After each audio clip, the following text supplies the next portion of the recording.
واهلا وسهلا بيكم، برحب بيكم مره ثانيه فيديو جديد. زي ما انتم عارفين مكملين في سلسله مراجعه كل المواد، فالنهارده الفيديو بتاعنا عن اللغه العربيه.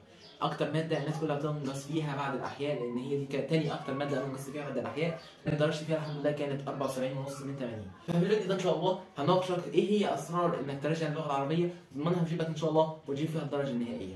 مش مطلوب منك غير لايك وشير وسبسكرايب. تبدا يا اخواتنا في غزه، سمي الله، صلى على رسول الله صلى الله عليه وسلم، يلا بينا. واول شيء في العربي طبعا زي هنناقش كل فيديو مين هم المدرسين والكتب وازاي تراجعها. فاول شيء هكلمك عن المدرسين، فما اكثرهم هتلاقي مستر محمد صلاح ومستر رضا الفاروق، مستر وليد محسن، مستر عبد الله الشهاوي، مستر محمد السخاوي، وفي غيرهم كتير.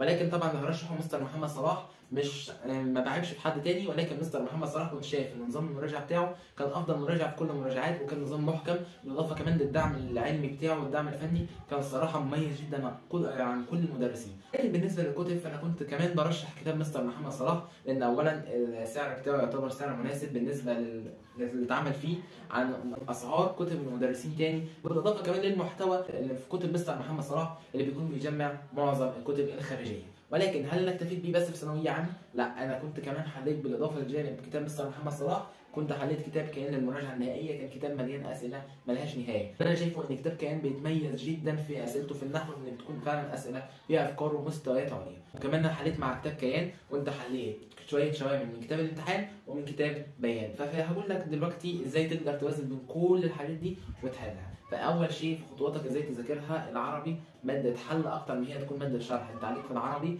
نحو وبلاغه وقصه وقراءه ونصوص وتعليم. فانت ازاي تقدر تذاكر كل المواد دي؟ مبدئيا كده هنبدا بالنحو. النحو هو اكتر حاجه تعتبر بتيجي عليك من المنهج، فهو مراجعتك العربي تبدا بالنحو، لان النحو هو يعتبر الجزئيه الوحيده اللي انت بتراجعها في العربي. فهتراجع ازاي؟ اللي انت بكل بساطه هتمسك تقرا الدرس بس، ودي حته بيغلط فيها ناس. في ناس فاكره ان انت المراجعه لازم تسمع الحصص، يعني مثلا لو مستر محمد صلاح كان بينزل حصه النحو 4 ساعات ونص، لازم يسمع ال4 ساعات ونص عشان يبقى خلاص تمكن من الماده. ده اكبر غلط انت ممكن تعمله في حق نفسك، لانك انت كده بتضيع وقتك. انت كان ممكن تعمل فيه شيء مفيد، مثلا زي انك تحل شامل. فانت ما ينفعش عشان انت نزلت حصه تسمعها. على فكره في المراجعه النهائيه انا كنت بفوت حصص كتير من حصص المدرسين، لان كنت شايف ان هي مش هتفيدني، ان الحمد لله كنت براجعها، او حتى لو كنت ناسيها كنت بمسك الكتاب وبقراها فبفتكرها. فانت النحو كل اللي محتاجه انك تتدرب على افكار كتير، وانك تراجع الدرس تقراه. لو لقيت نفسك مش فاكره او مش فاهمه، في الحاله دي اقول لك تسمع حصه المدرس. لكن بالنسبه للبلاغه، فالبلاغه كالعاده برضه هتقرا اللي عليها، ولكن للاسف ممكن في حاجات ما تتقنهاش في البدايه، لان البلاغه انك تطبق دي اهم شيء فيها.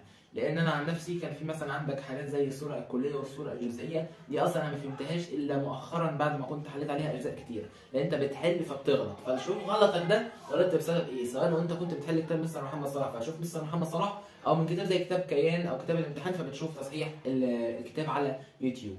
ومن البلاغه هخش معاك على النصوص، لان هي اكتر شيء الناس بتغلط فيه. فانت النصوص بتكون فيها اسئله سهله واسئله صعبه، ولكن برضه هفضل اقول لك ان ماده اللغه العربيه هي ماده تطبيق وحل اكتر ما هي تكون ماده شرح او ماده مراجعه. فانت كل ما هتحل اكتر كل ما انت بتدرب نفسك. ولكن لما هنيجي للقراءه فاحب اقول لك بقى ان شيء شخصي، انا كنت من الناس اللي بتستمتع بحل قطع القراءه المتحرره، لان كنت بحب الموضوعات اللي بتكون موجوده.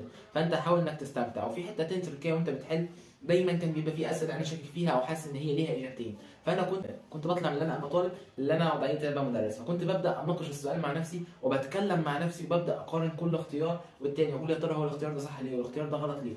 ودايما وانت بتحل خصوصا المتحرر ما تحلش على احاسيسك بالذات، لازم وانت بتحل النقطه اللي هتختارها يكون ليها دليل تعمل تحتيه خط في القطع او في النصوص. ودي اكتر حاجه اتعلمتها من مستر محمد صلاح، ان انت ما ينفعش انك تحل اي قطعه بالاحساس اللي انت حسيت ان الاجابه دي صح فتختارها، لازم تختارها على اساس شيء انت هتعمل عليه خط في القطعه فوق. وهنا بالنسبه للقصه في ناس بتروح تسمع شرح قصه ومراجعه قصه، انت مش محتاج اصلا تسمع شرح قصه، لان هي الحمد لله الاسئله مش بتيجي على محتوى القصه بشكل اساسي، هي بتبقى سؤال مبني على جزء انت شفته في القطعه فوق. ولكن مفيش مانع لو انت خدت عليها نظره سريعه بس انت اللي قريتها ما سمعتش حد بيشرحها عشان ما تضيعش وقتك. ولو دخلنا من القصه فلازم تخش على التعبير، لان التعبير يمثل بلك درجات عليك في الامتحان انت محتاجها. يبقى في تعبير وظيفي وتعبير ابداعي.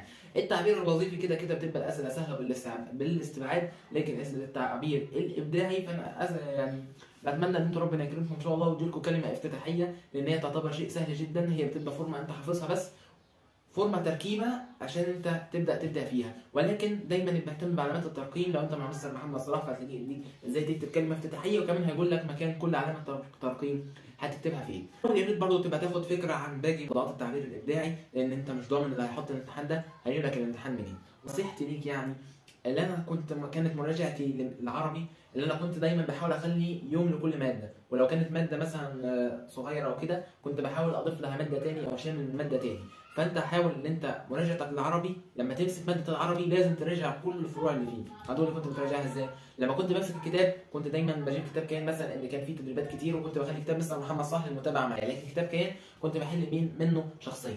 فكنت بجيب كتاب كيان وكنت دايما بطلع قطع قراءه، اولا احل مثلا قطعتين قراءه، قراءه علميه وقطع قراءه ادبيه، بعد كده كنت امسك النصوص احل اثنين، لان انا كنت بحاول اشكل لنفسي اصلا امتحان ثانويه عامه عشوائي. يعني انا كنت بدور على الاسئله، كنت دايما لازم اخش احل نحو، يعني لازم مفيش مره تمسك العربي الا وتحل على كل الفروع بتاعته عشان تضمن اللي انت ذكرته.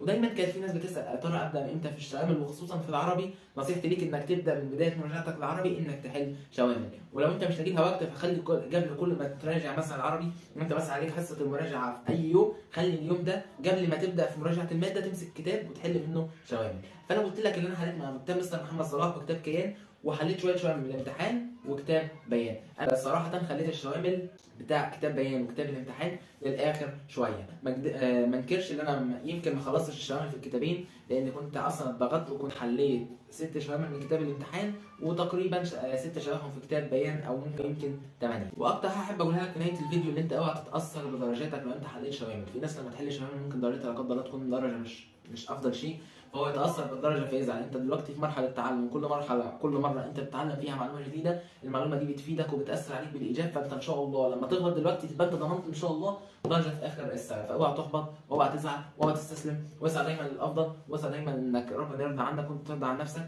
واجتهد واعمل اللي عليك لاقصى شيء، وادي ما عليك ولا عليك، سيبها على الله، وباذن الله ربنا هيكرمكم كلكم. اتمنى لكم التوفيق. لو عجبك الفيديو ما تنساش لايك وشير وسبسكرايب، وربنا يكرمكم كلكم يا رب ويفرح بيكم اخر السنه. اتمنى لكم التوفيق، والسلام عليكم ورحمه الله وبركاته.